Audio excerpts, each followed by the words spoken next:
Assalamualaikum warahmatullahi wabarakatuh. Selamat datang di channel Muhammad Nasir DJP, dosen, jurnalis, dan penulis. Sebelum kita lanjut ke konten-konten berikutnya, jangan lupa untuk like, komen, dan subscribe. Terima kasih. Assalamualaikum warahmatullahi wabarakatuh. Salam sejahtera bagi kita semua. Kita lanjutkan mata kuliah kita bahasa Indonesia. Ini merupakan pertemuan yang pertama pada mata kuliah ini. Jadi pada pertemuan ini kita akan mencoba membahas tentang sumber dan sejarah bahasa Indonesia.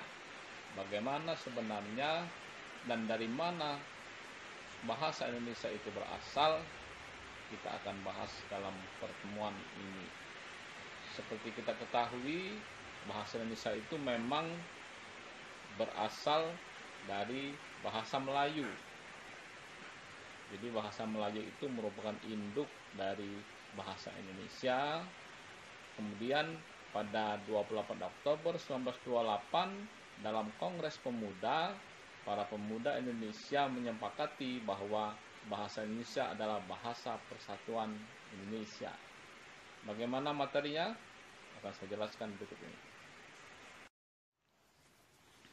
Bahasa Indonesia tumbuh dan berkembang dari bahasa Melayu.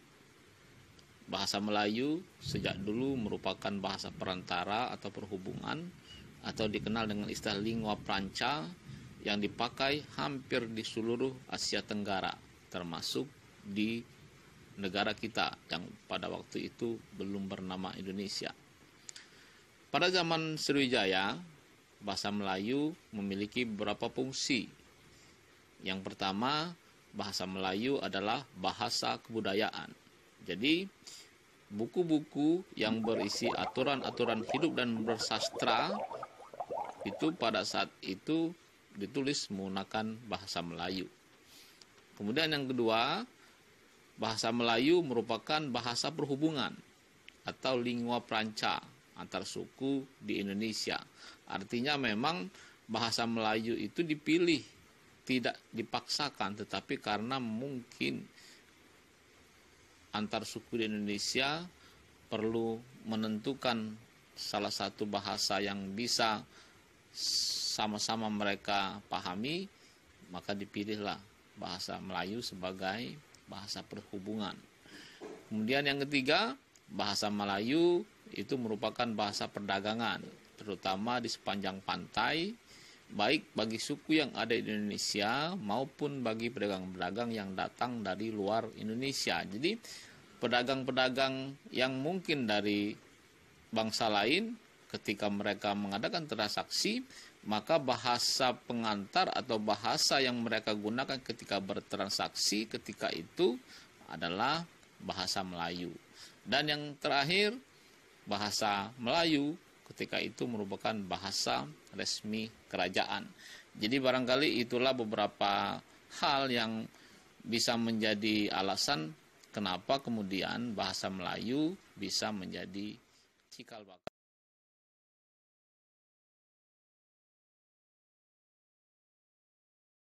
Bahasa Indonesia kemudian berkembang, dia memisahkan diri dari bahasa Melayu dan memiliki sejarahnya sendiri, mulai dari ditetapkan sebagai bahasa persatuan ketika Sumpah Pemuda 28 Oktober 1928, lalu kemudian banyak hal, banyak peristiwa yang terjadi selama perkembangan bahasa Indonesia itu, di antara masuknya ketentuan atau pasal yang mengatur tentang bahasa Indonesia di dalam Undang-Undang Dasar 1945, kemudian lahirnya ejaan Indonesia, ejaan Swandi, ejaan Pan Official, kemudian kita kenal EYD, dan 2015 berubah menjadi ejaan bahasa Indonesia. Kemudian lahirlah pedoman umum pembentukan istilah, kemudian lahir juga kamus Umum Bahasa Indonesia yang kemudian berubah menjadi Kamus Besar Bahasa Indonesia, yang terakhir kemudian mengikuti perkembangan zaman.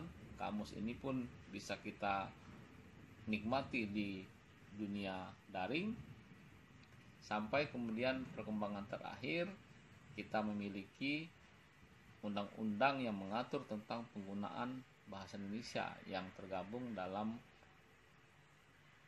aturan-aturan tentang bendera, lagu, dan lambang negara Indonesia.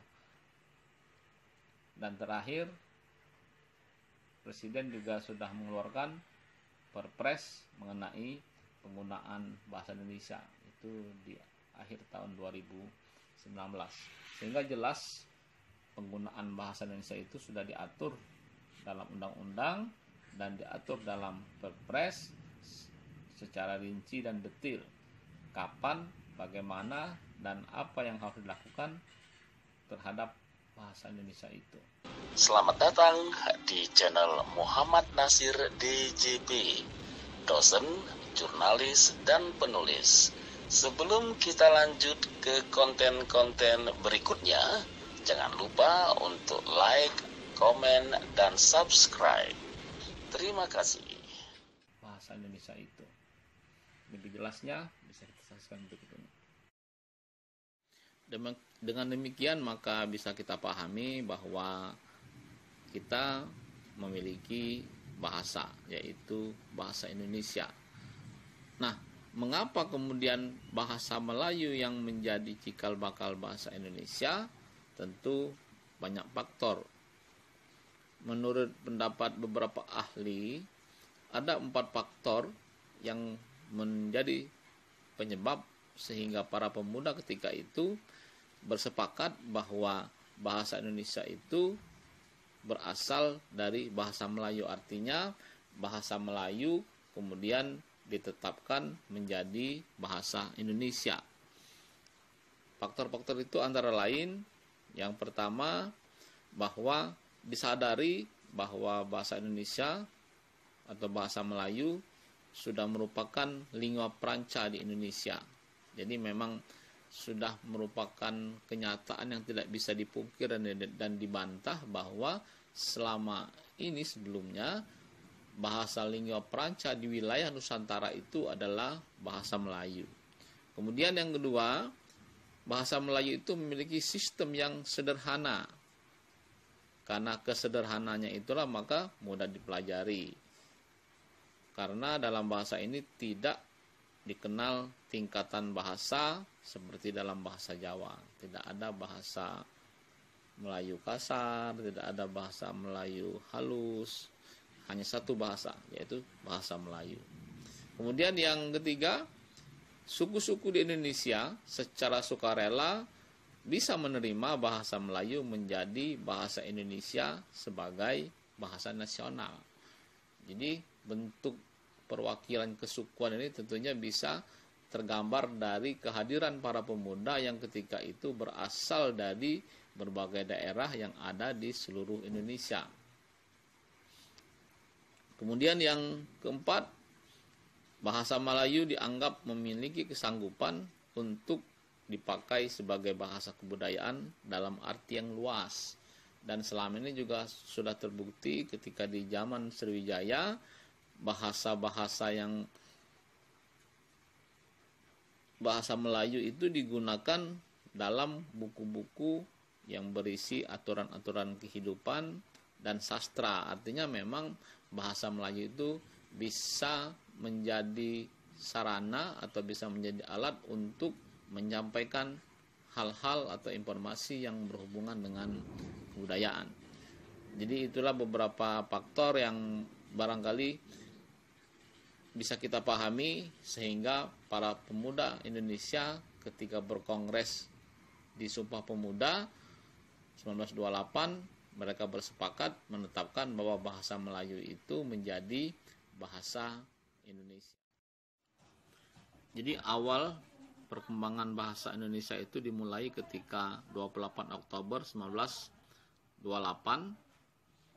para pemuda sepakat bersumpah diantaranya menjunjung dan menyatakan bahwa bahasa persatuan adalah bahasa Indonesia. Kemudian pada tanggal 25 sampai 28 Juni 1938 itu berlangsung Kongres Bahasa Indonesia yang pertama di Solo. Kongres ini menghasilkan kesimpulan bahwa usaha pembinaan dan pengembangan bahasa telah dilakukan secara sadar oleh cendekiawan dan budayawan kita pada saat itu. Jadi dalam kongres itu dijelaskan bahwa telah banyak usaha yang dilakukan untuk mendukung pembinaan dan pengembangan bahasa. Lalu peristiwa yang kedua pada tanggal 18 Agustus 1945 dengan ditandatanganinya Undang-Undang Dasar 1945 yang salah satu pasalnya menetapkan bahwa bahasa Indonesia sebagai bahasa negara. Ini terdapat di dalam pasal 36. Kemudian peristiwa yang selanjutnya Kongres Bahasa Indonesia kedua di Medan pada tanggal 28 Oktober sampai 2 November 1954. Jadi dalam kongres ini disimpulkan bahwa akan dilakukan secara terus-menerus usaha untuk menyempurnakan bahasa Indonesia yang diangkat sebagai bahasa nasional dan bahasa negara. Jadi perkembangan bahasa Indonesia juga tidak lepas dari perkembangan ejaan. Tahun 1972 Presiden Soeharto ketika itu meresmikan pedoman umum ejaan yang disempurnakan. Ejaan ini menggantikan ejaan Swandi yang sebelumnya berlaku di Indonesia. Dari tahun 1972 beberapa kali IED juga mengalami perbaikan dan revisi sampai akhirnya di tahun 2015 di era Menteri Anies Baswedan kemudian IED berganti menjadi EBI, Ejaan Bahasa Indonesia.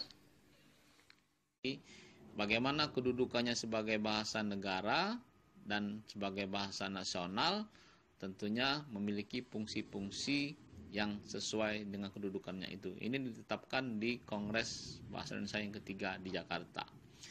Selanjutnya, Kongres Bahasa Indonesia yang keempat juga di Jakarta pada tanggal 21 sampai 26 Oktober 1983. Hasilnya diantaranya bahwa pembinaan dan pengembangan bahasa Indonesia harus lebih ditingkatkan sehingga amanat yang tercantum dalam GBHN yang mewajibkan kepada semua warga negara Indonesia untuk menggunakan bahasa Indonesia dengan baik dan benar dapat tercapai semaksimal mungkin.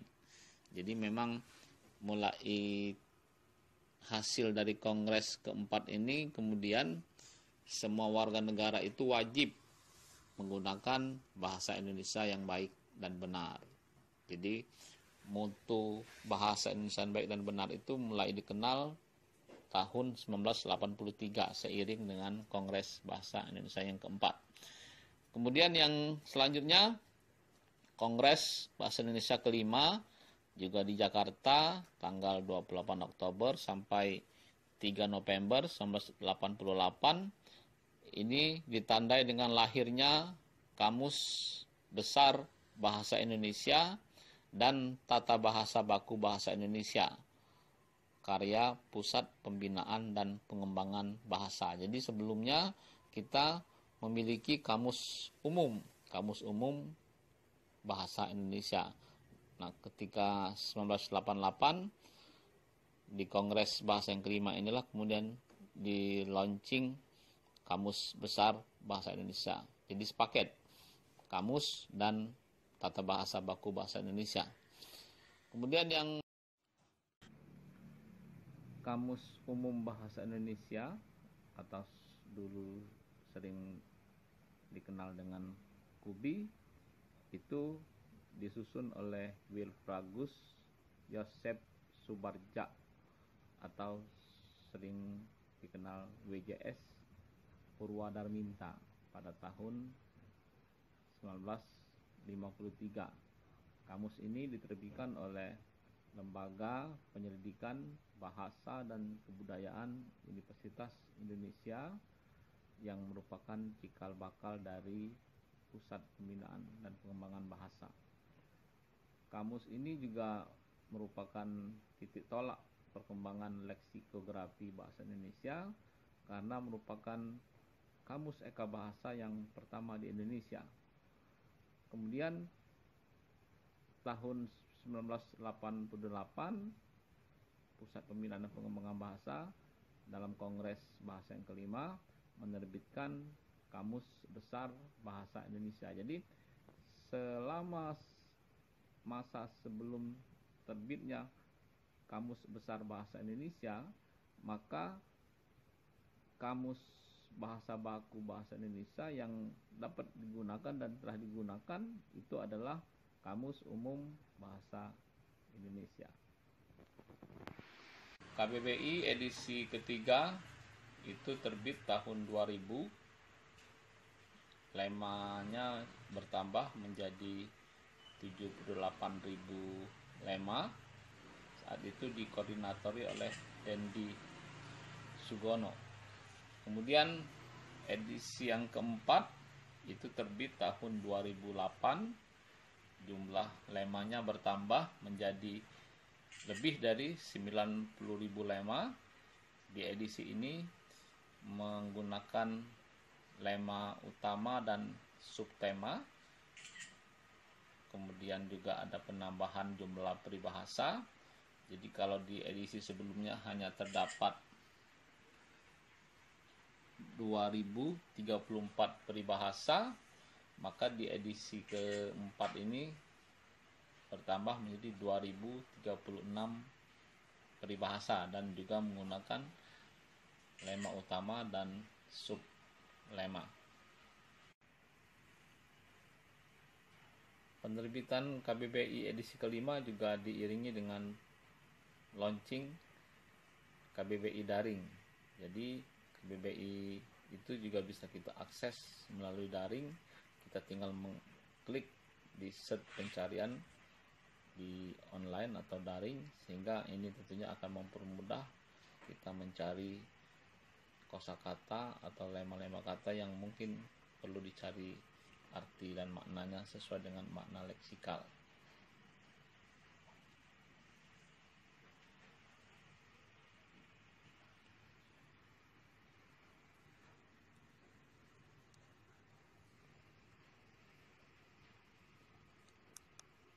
KBBI edisi kelima itu terbit tahun 2016 di era Pusat Pembinaan dan Pengembangan Bahasa di bawah atau diketuai oleh Dadang Suhendar.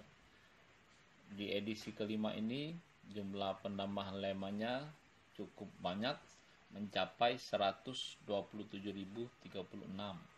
dengan jumlah halaman yang juga bertambah 2 kali lipat dari edisi sebelumnya. Jadi edisi yang kelima ini diluncurkan bersamaan dengan peringatan Sumpah Pemuda langsung oleh Menteri Pendidikan dan Kebudayaan saat itu dijabat oleh Pak Muhadjir Effendi. Ketika itu Pak Muhadjir juga mengatakan bahwa saat ini bahasa Indonesia digunakan sudah hampir oleh 300 juta orang. Jadi merupakan bahasa Austronesia terbesar. Dan saat ini bahasa Indonesia dengan pengguna tersebut merupakan bahasa yang keempat dunia. Jadi di atas bahasa Jepang dan bahasa Jerman. Tentu ini merupakan perkembangan yang cukup menggembirakan. Bagaimana kita bisa menuju bahasa internasional. Kongres Bahasa Indonesia yang ke-6 juga di Jakarta pada tanggal 28 Oktober sampai 2 November 1993. Saat itu dihadiri sedikitnya 770 pakar bahasa Indonesia dan 53 peserta tamu dari mancanegara. Di antaranya Australia, Brunei Darussalam, Jerman, Hong Kong, India, Italia, Jepang, Rusia, Singapura, Korea Selatan, dan bahkan Amerika Serikat. Kongres ini diantaranya merekomendasikan agar Pusat Pembinaan dan Pengembangan Bahasa ditingkatkan statusnya menjadi Lembaga Bahasa Indonesia, serta mengusulkan disusunnya Undang-Undang Bahasa Indonesia. Jadi tahun 1993 itu sudah tercetus keinginan untuk disusunnya Undang-Undang Bahasa Indonesia. Ternyata perlu waktu yang panjang untuk terrealisasinya Undang-Undang Bahasa. Sejak direkomendasikan di Kongres Bahasa yang ke-6 tahun 1903 yang lalu, baru 2009 Undang-Undang Bahasa itu terrealisasi dengan lahirnya Undang-Undang Nomor 24 tahun 2009 yang mengatur tentang bendera, bahasa Indonesia, lambang negara, dan lagu kebangsaan. Jadi paling tidak ternyata membutuhkan waktu 16 tahun untuk lahirnya sebuah undang-undang bahasa. Kemudian yang berikutnya, Kongres Bahasa Indonesia yang ke-7 di Jakarta pada tanggal 28 Oktober 26 sampai 30 Oktober 1998 di era reformasi ya, mengusulkan diantaranya dibentuknya Badan Pertimbangan Bahasa dengan ketentuan sebagai berikut. Jadi ada beberapa ketentuan. Yang pertama, keanggotaannya terdiri atas tokoh masyarakat dan pakar yang mempunyai kepedulian terhadap bahasa dan sastra. B, tugasnya ialah memberikan nasihat kepada Pusat Pembinaan dan Pengembangan Bahasa serta mengupayakan peningkatan status kelembagaan Pusat Pembinaan dan Pengembangan Bahasa. Jadi ada dua ketentuannya. Kemudian kongres yang berikutnya adalah Kongres Bahasa Indonesia yang ke-8 juga diadakan di Jakarta pada tanggal 14 sampai 17 Oktober 2003. Kongres Bahasa Indonesia yang ke-10 dilaksanakan 28 Oktober sampai 1 November 2013. Kongres ini semakin memantapkan tekad untuk meningkatkan pembinaan dan pengembangan bahasa Indonesia. Diharapkan melalui usaha yang sistematis, terencana dan berkelanjutan, maka tujuan menjadikan bahasa Indonesia sebagai bahasa internasional bisa segera terrealisasi. Demikianlah materi kita pada pertemuan kali ini yang membahas tentang sumber dan perkembangan bahasa Indonesia. Kita akan lanjutkan materi perkuliahan kita di pertemuan berikutnya. Assalamualaikum warahmatullahi wabarakatuh.